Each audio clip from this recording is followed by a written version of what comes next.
જ્યારે કોઈ કામ કરવામાં વિલંબ કરે એટલે કે ઠાગા ઠૈયા કરે તો આપણે સ્વાભાવિક રીતે કહેતા હોઈએ જે જવા દે ને યાર સરકારી ખાતું છે એનું તો. અને આ વાત ખોટી પણ નથી. અને આ વાત બંધ બેસે છે અમદાવાદના વિરમ ગામના એ ડાંગર કૌભાંડમાં કે જે ડાંગર કૌભાંડ થયું હતું 31 ડિસેમ્બર 2023. એક વર્ષ પછી એની ફરિયાદ નોંધાઈ 2024માં 31 ડિસેમ્બરે. અને એના પછી પણ આરોપી તો હજી હાથમાં નથી આવ્યો. પણ હદ ત્યારે થઈ જાય છે કે આરોપી સામે કાર્યવાહી કરવાના બદલે હજી પણ ટ્રકોમાં એના નામે ગોડાઉનમાંથી સસ્તા અનાજની દુકાનોમાં અનાજ સપ્લાય થઈ રહ્યું છે. સરકારી તિજોરીને ચૂનો લગાડનાર તંત્ર જાણે કે એના પર ઓળખોળ થઈ ગયું છે. અને કારણ શું છે ખબર છે? કારણ પણ રાજકીય છે.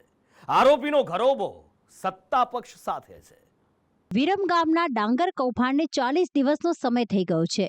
જો કે મુખ્ય આરોપી સુફિયાન મંડલી હજુ ફરાર છે. તે પોલીસને મળી નથી રહ્યો. પોલીસે સુફિયાન સહિત 7 આરોપીઓ સામે ગુનો તો નોંધી દીધો, પણ તેમાંથી અત્યાર સુધી પકડાયા 2 જ છે. આ દરમિયાન એક મોટો ખુલાસો એ થયો છે કે સુફિયાન મંડલીના નામે હજુ પણ સરકારી ગોડાઉનમાંથી ગેટ પાસ ઇસ્યુ થઈ રહ્યા છે. 11 ફેબ્રુઆરીનો આ ગેટ પાસ તેનો પુરાવો છે, જેમાં પરિવહન ઇજારદાર તરીકે હજુ પણ સુફિયાન મંડલીનું નામ છે.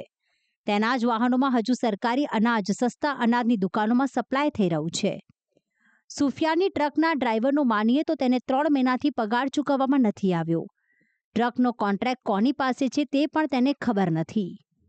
કે અમે નોકરી કરો તો માગતા જ નહીં. 3 મહિનાનો પગાર જો આપ્યો નહીં. પગાર લેવા માટે જ નોકરી કરી અને આ નોકરી આપણે કરવાની નહીં. કોન્ટ્રાક્ટ કોણ આપણો એ આપણને ખબર નહીં. આપણે નોકરી કરીએ ગાડી ચલાવીએ, પગાર 4 મહિનાનો નહીં આવે એટલે આ નોકરી કરીએ, બાકી પગાર આવી જાય. પુરવઠા વિભાગે હજુ સુફિયાનની સામે કોઈ કાર્યવાહી નથી કરી. કરોડોનું અનાજ સગે વગે કરવાના આરોપીનો કોન્ટ્રાક્ટ રદ કરવાનું કોઈને જરૂરી નથી લાગ્યું. વિરમ ગામના મામલતદારે 31 ડિસેમ્બરના રોજ 7 લોકો સામે ડાંગરની ઉચાપતની પોલીસ ફરિયાદ નોંધાવી હતી. આરોપીઓમાં વિરમગામ ગોડાઉનના તત્કાલીન મેનેજર જીતેન્દ્ર પરમાર, ખરીદ અધિકારી HM Thakor, 2 agriculture apprentice, 2 grader તેમજ DSD ઇજારદાર સુફિયાન મંડલીનો સમાવેશ થાય છે. ફરિયાદના 1 સપ્તાહ બાદ એટલે કે 7 જાન્યુઆરીએ પોલીસે ગ્રેડિંગ એજન્સીના 2 ગ્રેડરની ધરપકડ કરી હતી. જો કે ત્યારબાદ 1 મહિનો વીતી ગયો, છતાં ન તો ખરીદ અધિકારી પકડાયો કે ન તો તત્કાલીન ગોડાઉન મેનેજર. આજે 41 દિવસ થયા, એમ છતાં હજુ સુધી સુફિયાન પોલીસ ગિરફદારથી બહાર છે. તો આવો તો કેવો ન્યાય કહેવાય કે મેન આરોપી હોવા છતાં પોલીસ એને સાવરી રહી છે, અને અથવા તો પોલીસ ગિરફદારથી બહાર છે. તો આમની અંદર કોઈ મામૂલી વ્યક્તિ ઉપર કેસ થયો હોય તો એને બહારના દેશમાંથી પણ ગોતીને લાવે છે. તારે અહીં તો આ સુફિયાન મંડલી એક ગુજરાતનો વ્યક્તિ છે. સરકારી ગોડાઉનમાંથી સસ્તા અનાજની દુકાન સુધી અનાજ પહોંચાડવાનો જેની પાસે પરવાનો છે તે સુફિયાન મંડલી સુધી પણ પોલીસ પહોંચી શકી નથી.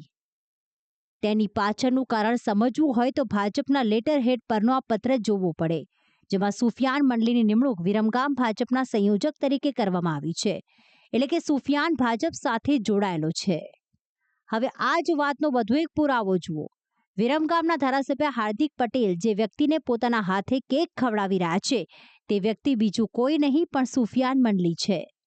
આ બંને તસવીરોને જોતા સમજી શકાય છે કે સુફિયાન મંડલી હજુ સુધી પોલીસની પકડમાં કેમ નથી આવતો. સત્તા પક્ષ સાથે જોડાણ હોય તો પછી કેવી રીતે કાર્યવાહી થાય?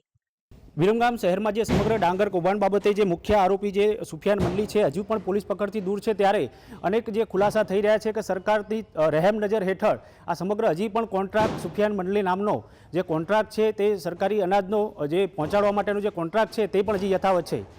આ સમગ્ર અનાજ કૌભાંડ પર નજર કરીએ તો વર્ષ 2023ના અંતે સરકારે ખેડૂતો પાસેથી ટેકાના ભાવે 3,35,524 કટ્ટા ડાંગર ખરીદ્યું હતું, જેની કિંમત 25 કરોડ 63 લાખ રૂપિયા હતી.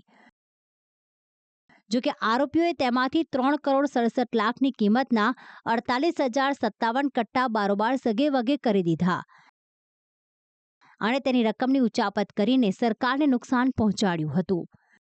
જો કે સ્થાનિકોનું માનીએ તો આ કૌભાંડ તેનાથી પણ મોટું છે. સરકારી તો આપણે 75 લાખનું કૌભાંડ બતાવે છે, પરંતુ ખરી રીતે આ કૌભાંડ કોઈ 2,75 લાખનું નથી. 96,000 કટ્ટા એટલે કે 9.5 થી 10 કરોડનું કૌભાંડ છે. એમ છતાં હજુ સોફિયાન મલિક પોલીસ ગિરફદારીથી બહાર છે.